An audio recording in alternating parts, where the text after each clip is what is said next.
Que a graça de Jesus esteja sobre todos os nossos irmãos e irmãs nesta manhã desse dia de sábado.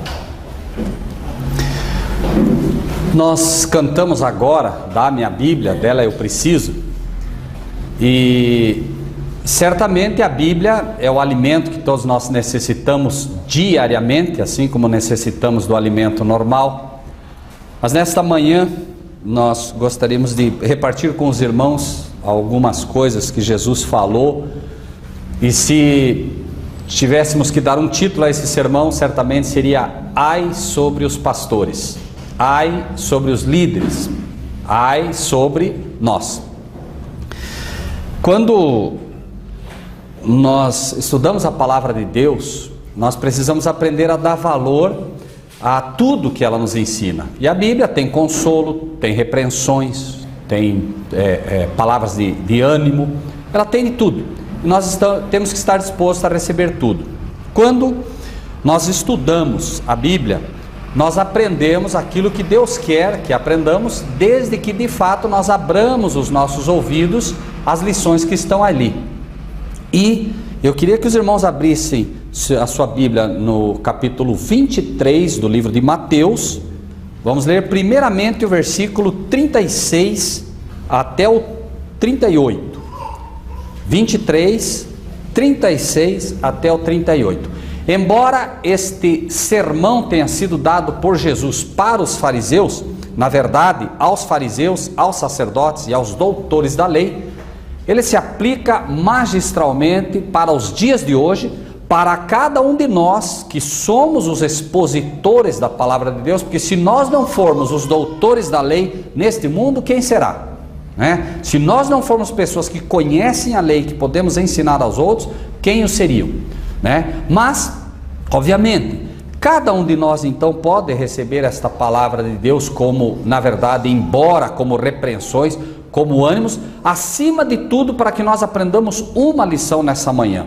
Eu realmente não acredito que cada um aqui esteja inserido nisto, mas a lição vem para nós, assim como Cristo, falando à multidão, falou sobre os pastores. A lição principal é: não confieis vossa alma aos pastores, não confieis vossa alma aos sacerdotes, não confieis vossa alma aos ministros. Conheçam a Bíblia por vocês, estudem por vocês, porque quando o ministro, o pastor da sua igreja, seja ela onde for, lembre-se que ao falarmos aqui estamos atingindo pessoas de todas as igrejas, através dos vídeos, através de todo o material, e para cada um de nós, acima de tudo, não importa, não confie, a tua alma é preciosa demais para você confiá-la a um ser humano, seja ele líder, seja ele quem for. Não confie a Rogério, não confie a Bruno, não confie a Albari, não confie a Lúcio, não confie a ninguém. A tua alma tem que estar ancorada na palavra de Deus, e é isso que realmente tem valor. Versículo 36 então do capítulo 23 de Mateus diz: e por isso a aplicação para os dias de hoje: em verdade vos digo que todas estas coisas hão de vir sobre esta geração. Que geração é essa? A mesma geração que Jesus depois vai falar sobre o capítulo 24 de Mateus. Aquela geração que estaria viva ou que estaria vivendo nos tempos do fim. Esta geração é, sem a menor sombra de dúvida, a nossa. Esta é a nossa geração. E não precisamos nem ter dúvida. Mas como podemos aplicar? É só ler. É só ler o que está acontecendo, que antecede o capítulo profético de Mateus, capítulo 24, e nós vamos ver como de fato é assim. Em verdade vos digo que todas essas coisas hão de vir sobre esta geração.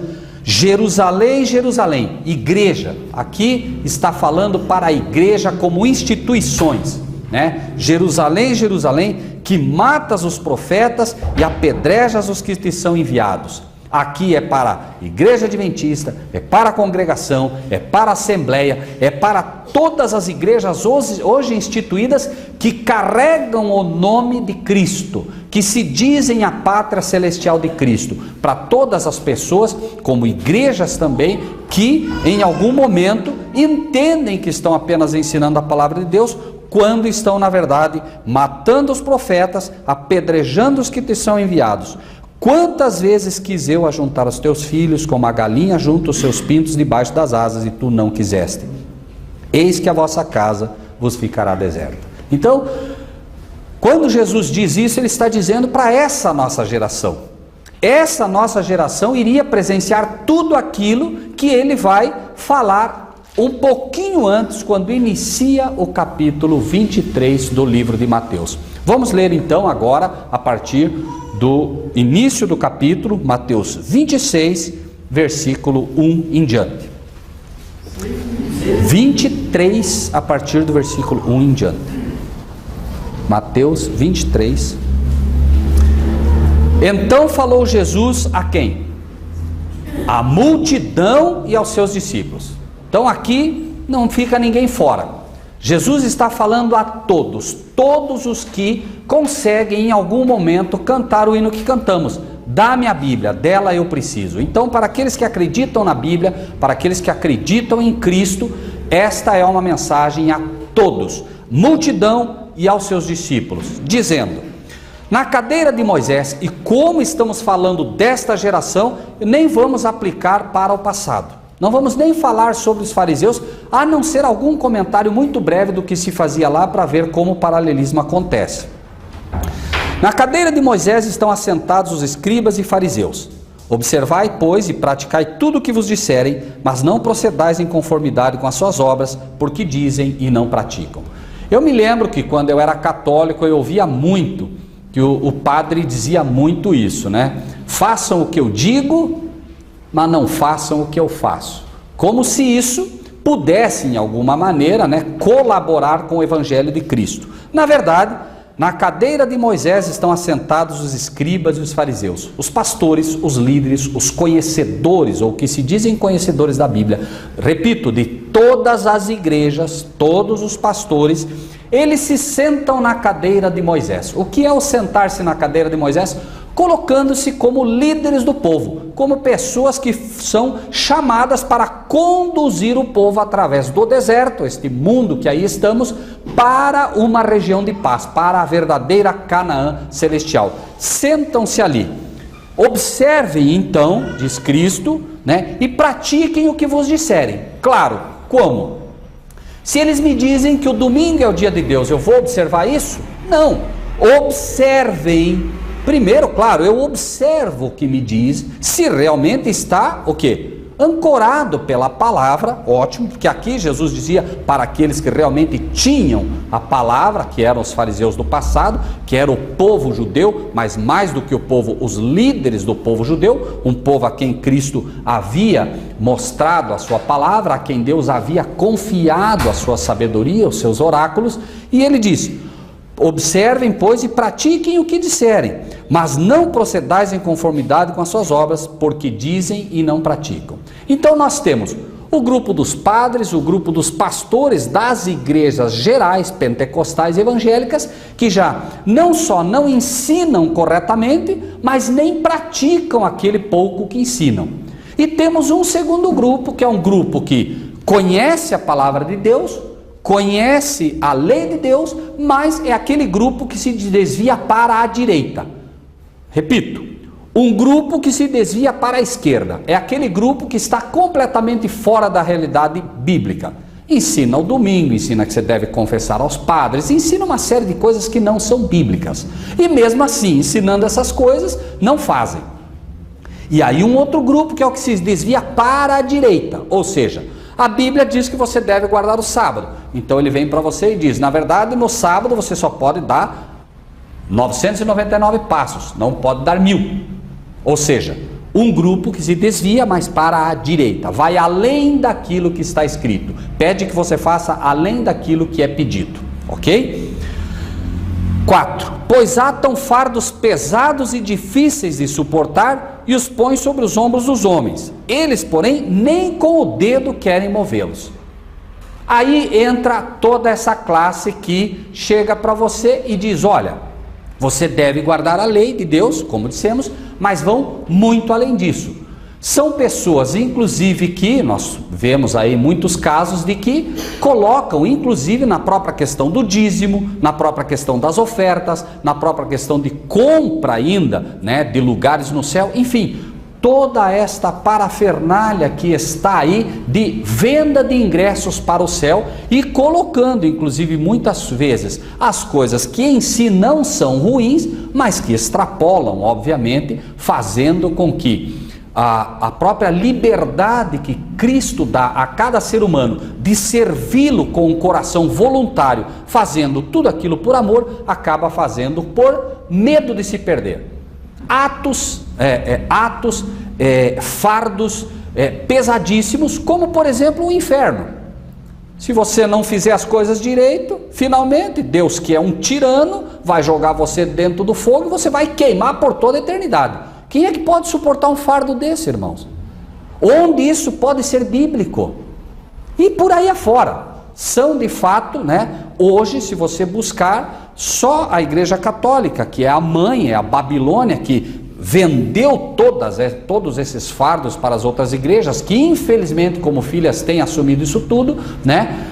São mais de 1.500 dogmas que, se você for estudar todos, né, da forma como se ensina, você nem consegue cumpri-los, obviamente, não há nem como. Fardos pesados e difíceis de suportar. Sem falar da própria questão da religião. Coloca-se a justiça de Cristo como uma coisa a ser conquistada com chicotes, com lutas intensas de agonia, de alma, que não é assim. Jesus disse que é pesado o jugo dele ou leve? É leve, o meu jugo é leve. Vinde a mim todos que estáis cansados e oprimidos e eu vos darei descanso. A religião de Cristo é uma religião leve, é uma religião que deve libertar o ser humano. E Cristo não vem e liberta você da escravidão do pecado para novamente te prender a outra coisa. Ele não livra você do diabo, abrindo as algemas que te prendiam ao diabo, para prender essa algema a ele próprio. Ele não prende você, nem a ele.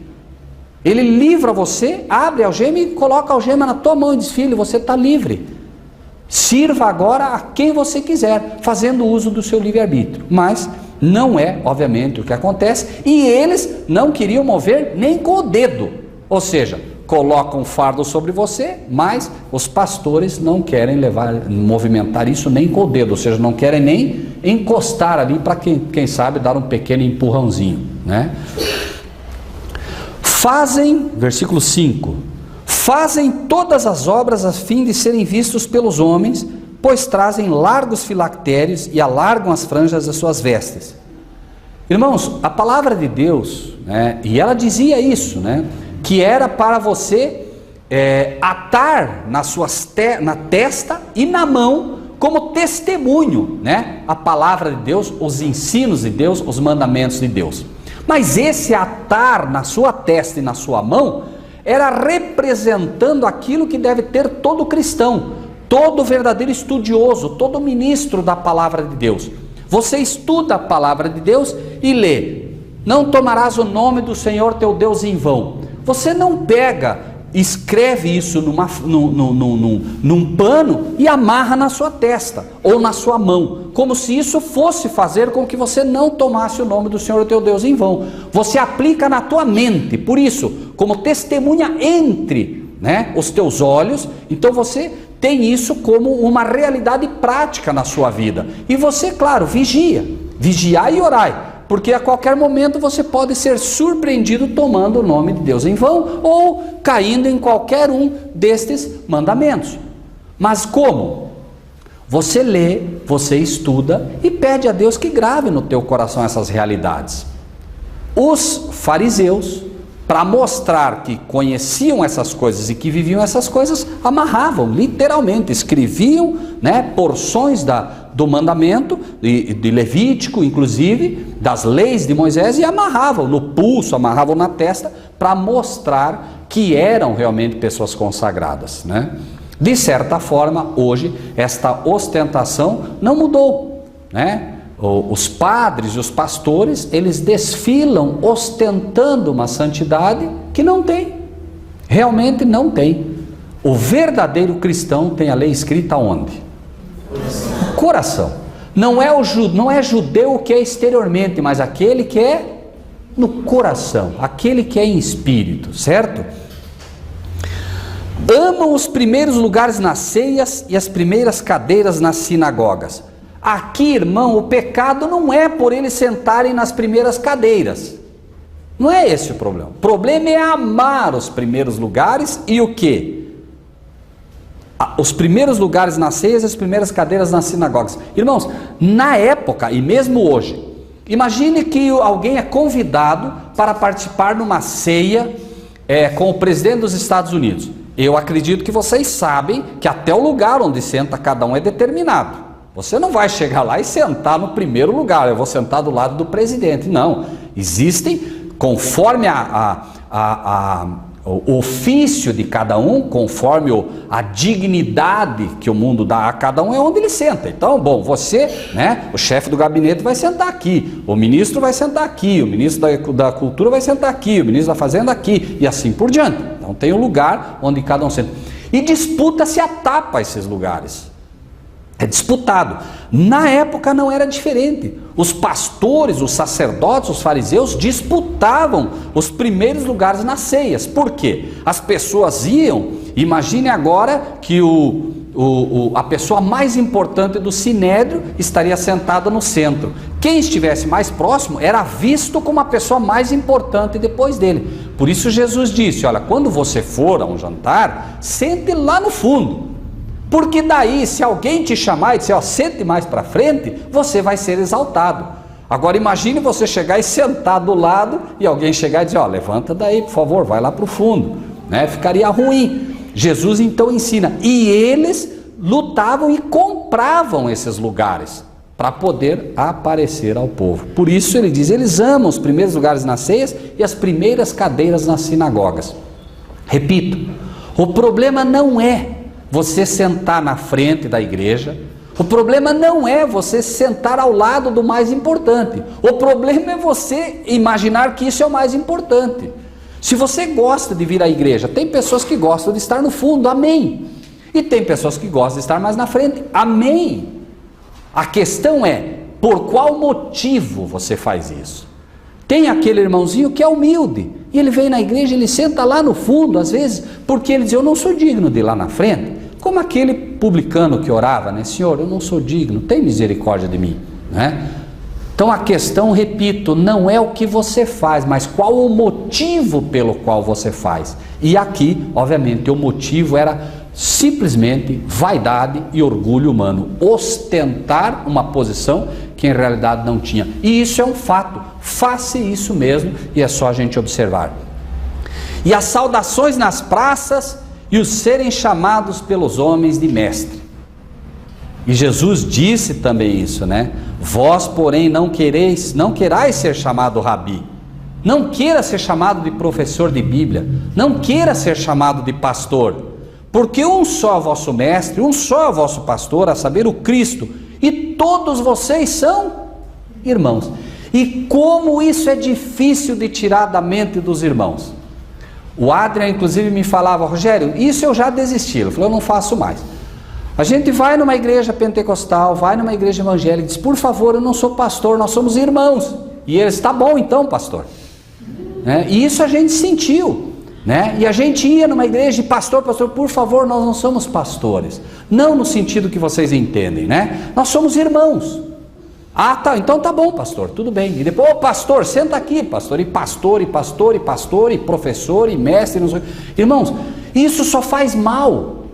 Faz mal. Primeiro que faz mal porque todos nós, sem exceção, somos corruptos. A gente nem sabe o mal que isso faz. A gente acha que faz mal e acredita porque está escrito, mas não sabe quão mal faz, não é? E Jesus disse inclusive uma coisa, por isso, né? Eu fico feliz que aqui ninguém chame a gente de pastor, né? Por quê? Porque ele diz, olha, ele diz assim, ó, a ninguém na terra chameis vosso Pai, porque um só é vosso Pai, o que está no céu. Amém. Isso está fácil, né? Está fácil para aqueles que entendem que não existe Papa, porque quem acha que existe Papa está num problema. Porque ele disse o quê? Existe alguém aqui nesse mundo que se declara o pai de todos, pai de todo o cristianismo. E Jesus disse, ó, não chamem ele de pai. Por quê? Se eu escolho o Papa, então eu já escolhi o meu pai. É uma questão que de livre-arbítrio. Mas eu quero ter um pai que está onde? Nos céus. Isso é uma escolha. Assim como você escolhe crer na teoria de Darwin. Ah, bom, eu escolho Darwin. Eu acho que tem luz lá, tá bom. Mas por favor entenda que você está assumindo ser filho de um macaco. É preciso entender isso. E eu não quero ser filho de um macaco. Eu sou filho de Deus. Essa é a minha escolha, certo? É sempre uma questão de escolha. E eu escolho ter um pai que mora onde? No céu e não na terra. Amém. Algo contra o nosso pai carnal? Em absoluto. Estamos falando aqui do quê? De forma espiritual. O pai carnal deve ser respeitado. O mandamento não está aqui por acaso. Honra teu pai e tua mãe. Certo? Um ensino não derruba o outro, em absoluto. Né? Nós devemos honrar ao nosso pai, honrar a nossa mãe, inclusive para que se prolongue os dias na terra que nós temos. Mas a César o que é de César e a Deus o que é de Deus. Toda a honra e toda a glória à minha mãe e ao meu pai em questões terrenas.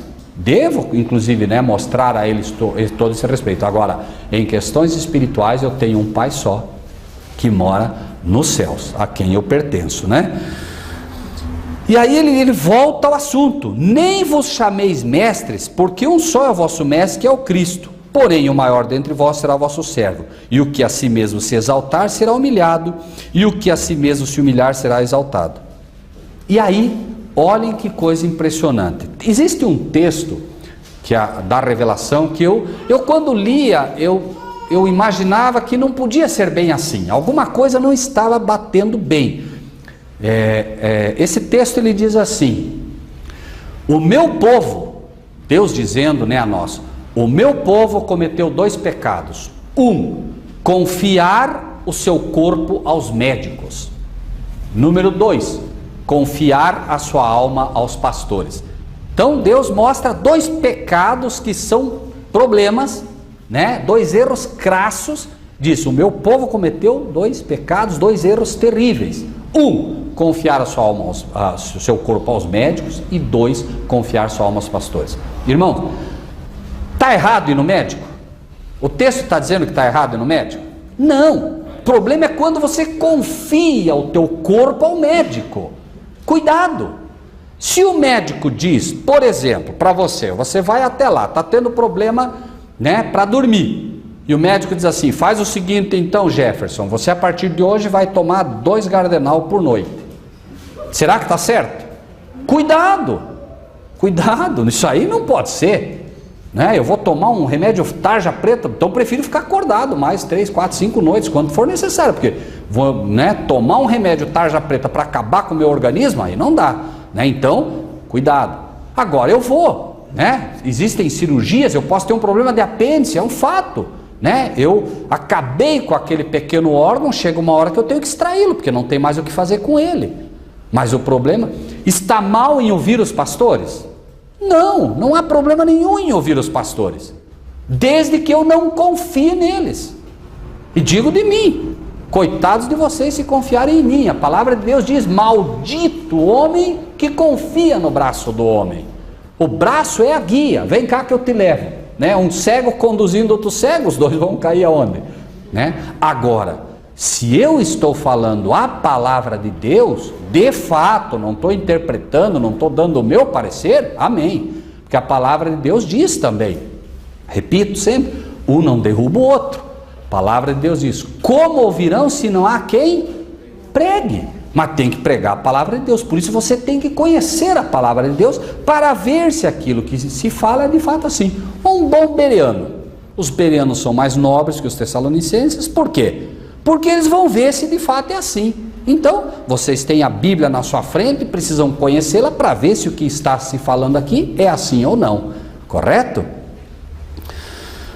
Mas ai de vós, escribas e fariseus hipócritas, falsos, ai de vós, padres, pastores, ministros, falsos, Pois que vocês fecham, olhe só, irmãos, que coisa absurda.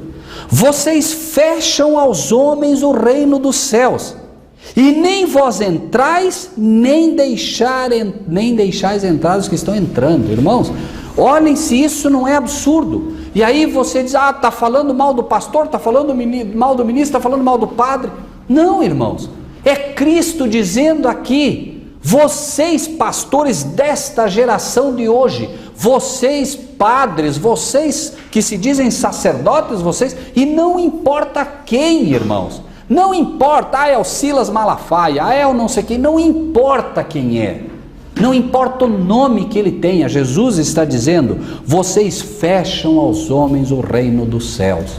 E se ele disse, é porque é verdade. Ele disse isso, irmãos, não foi de qualquer pastor, não. Ele disse isso dos líderes da época que conheciam a palavra de Deus. Estava falando de líderes judeus. Não tinha ninguém que conhecia a Bíblia mais do que esse povo aqui. Não havia, eram os principais líderes, doutores da lei, gente que escrevia a Bíblia. E esse povo, ele diz: vocês fecham aos homens o reino dos céus. E não só fecham, ou seja, vocês pegam e fecham a porta, né, do céu para essas pessoas, porque ensinam tudo errado, mas mais do que isso, aqueles que estão entrando por si só, vocês ainda tiram de lá. Vocês os arrancam de lá, vocês não deixam eles entrar. Claro, estava ali a porta do céu. Quem era a porta do céu? Cristo. Ele disse: eu sou a porta. Estava ali a porta. E o que eles faziam? Aqueles que confessavam ter aceitado a Cristo, o que eles faziam? Expulsavam da sinagoga, perseguiam. Será que mudou? Não mudou. O diabo mudou a estratégia, mas continua fazendo a mesmíssima coisa. Antes com perseguições e com morte, e vai voltar, vai fazer isso de novo. Mas hoje, interpretando mal a Escritura, ensinando errado, está fechando a porta do céu. No momento que um pastor diz para você, é domingo, está fechando a porta do céu para você, porque não é o que está escrito. No momento que um pastor te diz qualquer coisa que não seja exatamente o que está na palavra de Deus, não importa quanto, mas ele está fechando o reino dos céus para você. E você precisa conhecer, para poder naquela hora se levantar com o livre-arbítrio que Deus te dá e dizer: eu não aceito. A minha alma é mais importante do que estar simplesmente ouvindo algo e recebendo como se viesse do céu, quando não vem. E não é de se admirar, diz a palavra de Deus, porque o próprio Satanás se transforma em anjo de luz. Imagine, irmãos, um anjo agora chegando para você e ensinando para você: mas como? Como é que você vai guardar o sábado se você vê que é o domingo? O nosso Salvador não ressuscitou no domingo, como é que você vai guardar o sábado? Imagine um anjo falando isso para você. Você acabou de orar pedindo luz para Deus e aparece um anjo para você e diz: eu fui enviado do céu para você. E você olha aquele anjo maravilhoso, e como é que você vai reconhecer se ele é do céu ou do inferno? Como é que você vai saber se ele é um anjo caído ou um anjo de Deus? Pela palavra. Você não tem outra arma. Será que o anjo apareceu com um tridente para Cristo? Eu sou o diabo e vim te tentar. Ou veio como um anjo de luz? Como é que ele veio para Cristo? Como um anjo de luz. E como foi que Cristo conseguiu enfrentá-lo? Pela palavra. E não foi apenas pela palavra, foi pelo conhecimento profundo da palavra, porque quando ele usou a palavra, esse anjo, entre aspas, de luz, também usou a palavra e conhece a palavra. Ai de vós, escribas e fariseus hipócritas, pois que devorais as casas das viúvas sob pretexto de prolongadas orações, por isso sofrereis mais rigoroso juízo. Isso é um fato. Não, venha para a igreja, mostre que você tem fé em Deus, dê a tua casa e Deus vai te dar uma casa melhor. Onde é que está isso na Bíblia? Dá a tua moto e Deus vai te dar um carro. Tome posse dessa bênção. O carro do irmão encostado lá fora e você vai tomar posse da bênção. Isso é roubo. A palavra de Deus diz o quê? Não cobiçarás a casa do teu próximo, não cobiçarás a mulher do teu próximo, nem coisa alguma do teu próximo. Isso que o diabo coloca através dos pastores de tomar posse da bênção, se chama roubo pela palavra de Deus e se chama cobiça. E o apóstolo Paulo diz: eu não conheceria a cobiça se a lei não me dissesse. Você tem um carro? Agradeça a Deus por isso. Quer um carro melhor? Peça a Ele. Se for para o teu bem, Ele vai te dar. Se não for, não vai te dar. Mas não tome posse dessa bênção, porque não é assim que funciona. Irmãos, quantas viúvas já não perderam, quem sabe, a sua casa por acreditar nesses falsos pastores? E não é novo. Eles iam até as viúvas, porque sabe, a viúva tem proteção? Não tem. E não é por mal, aqui as mulheres, por favor, não se ofendam. Deus colocou o homem como cabeça, porque Ele sabe que o homem nessas coisas, ele é mais duro mesmo. Ele é mais firme. Não é que ele é melhor, não. A mulher tem coisas que ela é superior ao homem. Por exemplo, o homem pode viver a vida que ele quiser 1000 anos, ele nunca vai poder gerar um filho, como a mulher gera. E nisso a mulher é superior. Por quê? Porque Deus deu a ela isso. A mulher tem certamente o seu papel, e ele é fantástico. Mas o homem também tem o seu. E a viúva, pobrezinha, ela não tinha o amparo de um marido, então o lobo ia lá. E os pastores fazem isso mesmo. Vão lá, não, a senhora já está no fim da sua vida, a senhora vai ter um tesouro no céu, vai ter uma casa mais bonita, dá a sua casa para a igreja. E a viúva pobrezinha dá a casa para a igreja. E quando ela menos espera, está sem a casa. E não é novidade, já se fazia isso. E eles iam com pretexto: não, eu vou lá orar com a irmã, vou lá orar, vou abençoar a sua casa, vou abençoar o seu lar. Será que mudou alguma coisa? Não mudou nada. E diz, como lemos aqui, né? Diz: em verdade vos digo que todas essas coisas vão de vir sobre essa geração. Podem esperar aí proteger as suas mães, se elas não tiverem mais os seus maridos, porque os lobos vão aparecer cada vez mais. E daqui a pouco isso vai ser uma guerra, vai ser igreja disputando viúva, quem sabe aí no tapa, para poder tomar o que ela tem. E nós temos que estar preparados para confrontar todos esses lobos com assim diz o Senhor. E nós sabemos que é assim. Recentemente um sujeito nos visitou, nós estávamos querendo comprar um carro, e ele disse assim para nós, ele disse: deixa eu contar uma história bem rapidinha para vocês. Eu fui lá, porque ele era dono de garagem, ele falou: eu fui lá me ligaram, um pastor me ligou para ir lá ver uns carros que eu queria comprar e tal, e chegou lá para ver o carro e tal. Ele falou: escuta, onde é que eu posso ver os carros? Ele disse: olha, o menino vai te acompanhar lá, você vê lá, vê o que você quer, vê o que te interessa e tal. E ele foi. Aí o menino levou ele, disse que ele ficou apavorado. Quando ele chegou lá, carros e carros, um prédio, se não me falha a memória, com vários andares e carros em todos os andares. E ele andou, olhou um monte lá e tal. Depois ele disse: escuta, e moto? Onde é que tem? A moto tem lá, não sei onde. Foram lá, subiram lá, mais de 1.500 motos.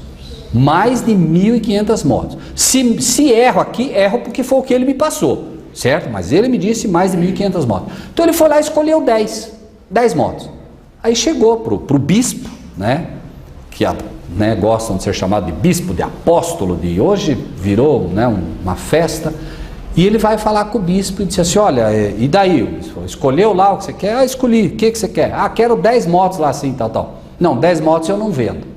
Não, mas como assim não vendo? Não, porque se eu vender 10 motos eu não ganho dinheiro. Imagine só.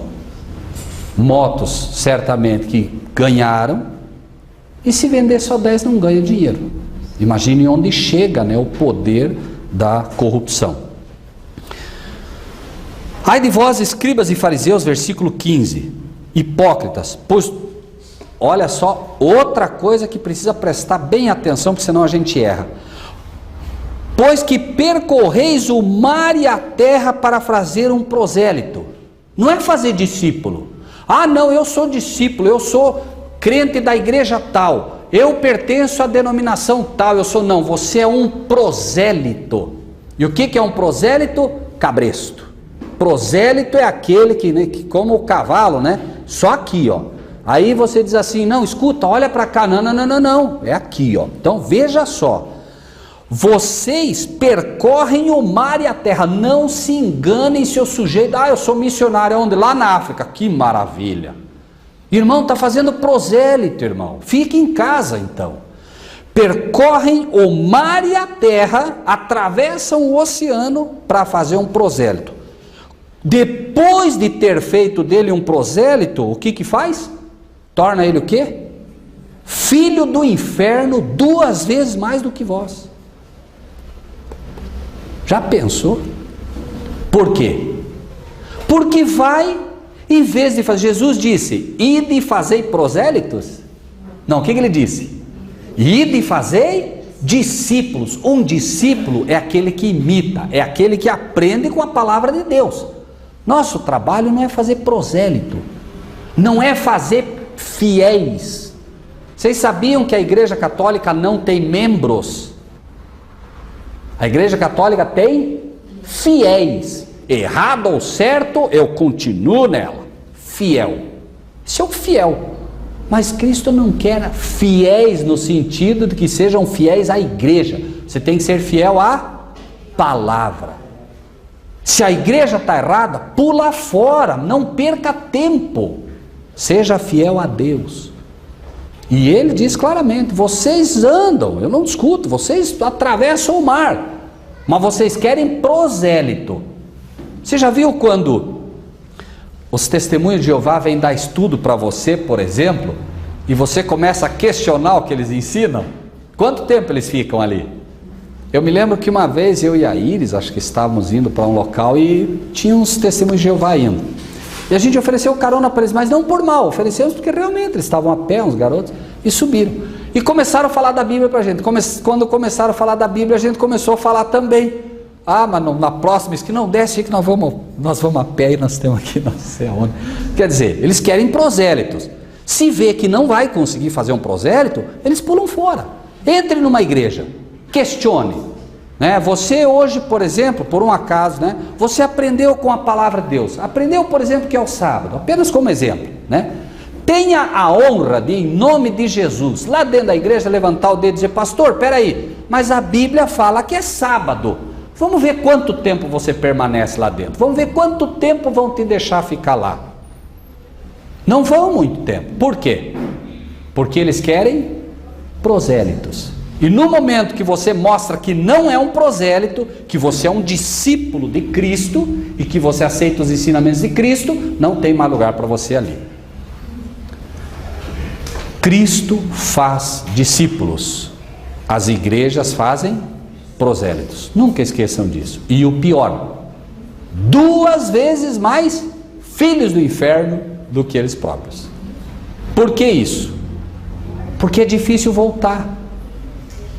O Joel vem da igreja congregação, É fácil falar do sábado para eles, Joel?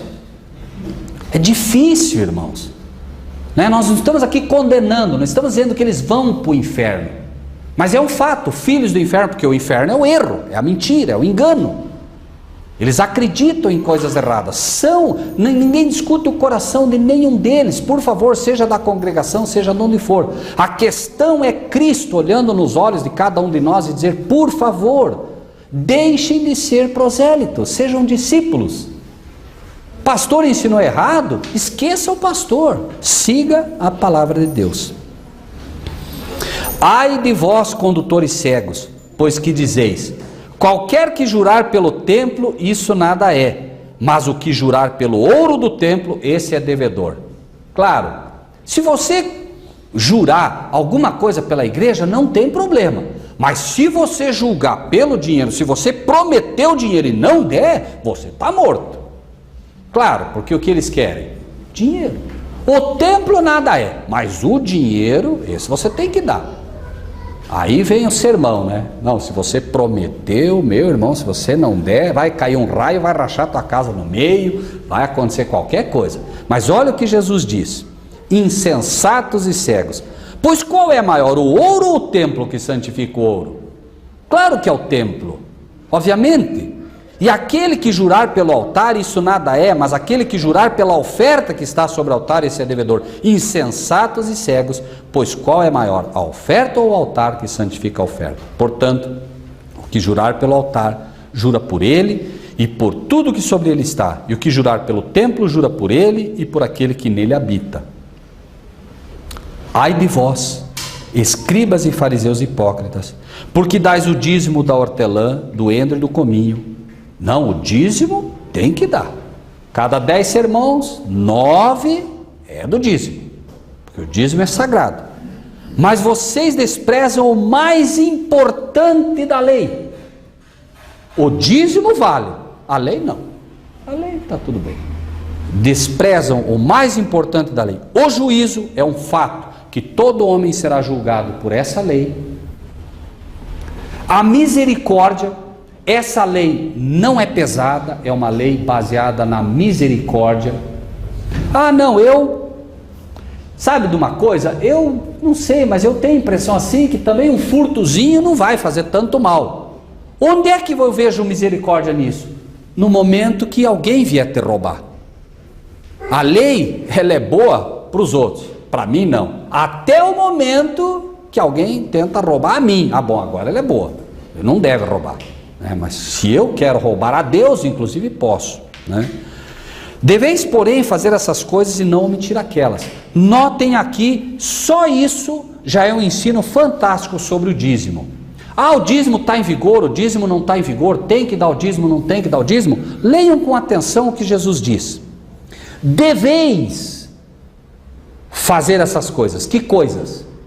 Dar o dízimo. Vocês devem dar o dízimo. Eu não estou dizendo que o dízimo não tem que ser. Tem. E para aquele que quer ser fiel a Deus, não precisa nem ler Velho Testamento, não precisa ler mais nada. Jesus está dizendo, ai de vós, porque vocês dão o dízimo. E ele diz, vocês devem fazer essas coisas, mas não devem esquecer aquelas. Não é? Coais um mosquito e engolis um camelo. Ensinava-se na época, claro, porque outra lição fantástica. Jesus não disse aqui que você pode comer qualquer coisa. Ele diz, o problema de vocês é que vocês ensinam o povo que por não poder comer carne de porco, que está correto, por não poder comer uma série de comidas que eu ensinei que faz mal para vocês, isso está certo, né? Por ensinar essas coisas todas, vocês agora pegam e fazem o povo peneirar a própria água para não acabar engolindo algum insetinho. Eu nunca ensinei isso eu não ensinei. E vocês acabam engolindo um camelo. Quer dizer, vocês falam para eles coar, vocês mesmos não coam e acabam engolindo um camelo em vez de engolir um inseto, né? Ou seja, Jesus mostrando novamente a perfeição e o equilíbrio da sua palavra, né? E eu queria ler um textozinho apenas sobre isso e com isso a gente encerra. Na página 616 do livro Desejado de Todas as Nações, nós encontramos algo interessante aqui. O sistema do dízimo foi ordenado por Deus e havia sido observado desde os primitivos tempos. Abraão, o pai dos fiéis, deu dízimo de tudo quanto possuía. Os príncipes judaicos reconheciam a obrigação de dizimar e isso era justo. Mas não, prestem atenção nisso, irmãos, não deixavam o povo manter suas próprias convicções do dever. Nós não vamos além disso, irmãos. Nós dizemos aqui que é para dar o dízimo. E já ensinamos quanto é o dízimo. Quanto é o dízimo? 10%, né? Mas cada um aqui faz conforme entende ser o quê? Correto. Nós não vamos, o irmão quer dar um pouquinho mais, o irmão quer dar... Isso é com o irmão, ninguém aqui vai policiar ninguém. O dízimo é simples e claro, 10%. Né? O irmão foi lá, deu o seu dízimo, ninguém vigia, ninguém discute, ninguém, não tem que dar mais, tem que dar menos, tem que dar isso, tem que dar aquilo, tem que separar do cominho, tem que separar... Não, é simples. Agora vejam. Estabeleciam-se regras arbitrárias para todos os casos. As exigências se haviam tornado tão complicadas. É complicado um dízimo que Deus estabelece com 10%, irmãos? De fato é complicado? Não, é perfeito. Aquele que ganha 5 mil, ele dá 10%. Aquele que ganha 500 reais, ele dá 50%. É perfeito, inclusive no valor. Aquele que ganha 500, deu tanto quanto deu aquele que ganhou 5 mil. Então aquele que ganha 5 mil não pode dizer, o meu dízimo é maior. É nada, teu dízimo é igualzinho do outro. Não é nem um centavo mais do que o outro. É perfeito o sistema do dízimo de Deus, né? Ninguém sabia quando havia satisfeito suas obrigações. Segundo fora dado por Deus, o sistema era justo e razoável, mas os sacerdotes e rabis o tinham transformado em uma carga enfadonha. Nunca se sabia. Hoje não. Você sabe se devolveu a Deus aquilo que lhe pertence. Separou os 10%? Não se preocupa. É isso. Agora, claro, quer dar oferta, quer dar mais? Amém. Isso é só bênção para você. Mas a questão é, você tem o direito de saber quando de fato você deu a Deus aquilo que lhe pertence. E o sistema é simples. E com isso encerramos. Ai de vós, escribas e fariseus hipócritas, pois que limpais o exterior do copo e do prato, mas o interior está cheio de rapina e de iniquidade. Limpa primeiro o interior do copo e do prato, para que também o exterior fique limpo. E aqui, irmãos, eu chamo os irmãos a uma questão muito simples. Estava ali Cristo, estava ensinando a multidão, e ele diz: limpa o interior do copo. Quem é o copo? Quem é o vaso? Nós. Como é que se limpa esse interior? A partir de hoje eu vou limpar o interior. Como é que se limpa o interior do copo? Como? Amém. Diariamente, não tem outro jeito. Como que é que se limpa o copo? Com água, não é? A água é a palavra de Deus, a água é Cristo Jesus. O que Jesus estava querendo colocar ali para eles? Aceitem o sacrifício que será feito na cruz do Calvário. Aceitem a Cristo Jesus como vosso Salvador, de fato, não por palavras. Aceitem. Ao aceitar a Cristo e contemplar, por isso cantamos: dá-me a Bíblia, dela eu preciso. Ao aceitar a Cristo como Salvador e nos alimentarmos da água da vida diariamente, esse copo vai ser limpo. E uma vez limpo o interior, o exterior vai simplesmente o quê? Manifestar aquilo que está ali dentro, Esse papel, irmãos, é um papel que nós temos diante de Deus, uma vez que nós reconhecemos que fomos justificados e que diariamente, Cristo tem lavado cada um de nós, não só na água da vida, mas também pelo próprio sangue do Cordeiro.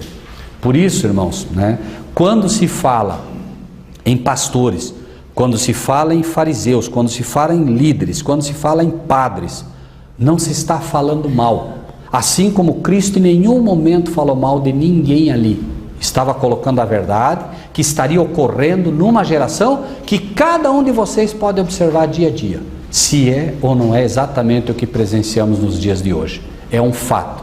Por isso, a grande lição, penso, que Cristo quer deixar a cada um de nós hoje: não confieis vossas almas aos pastores. Tomem a Bíblia como vossa regra de fé e, de fato, ouçam. Os bereanos são mais nobres que os tessalonicenses. Por quê?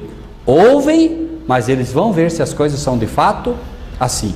Isso é que vai dar força para vocês quando estiverem na frente de reis, na frente de juízes, e terão que dar conta da sua fé. Não haverá ali do lado de vocês nenhum pastor, não haverá do lado de vocês nenhum ministro, não que eles talvez não quisessem apoiá-los, mas você vai ter que dar prova sozinho da tua fé.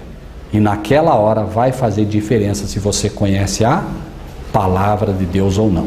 Você pode até, num momento ali, errar. Pode errar, porque pode acontecer. Mas se você estuda a palavra de Deus, certamente você terá anjos poderosos ao teu lado aí te defendendo, e o próprio Cristo como advogado estará intercedendo sem nenhuma dúvida. Que Deus abençoe grandemente o nosso povo, abençoe grandemente a cada um de vocês, aqueles que nos visitam nesta manhã, para que possam entender e fazer da Bíblia, se não fizeram até hoje, mas a partir de hoje, o seu livro de cabeceira, o grande livro que vai fazer com que vocês certamente encontrem o caminho da salvação. Amém? Amém. Amém. Vamos orar?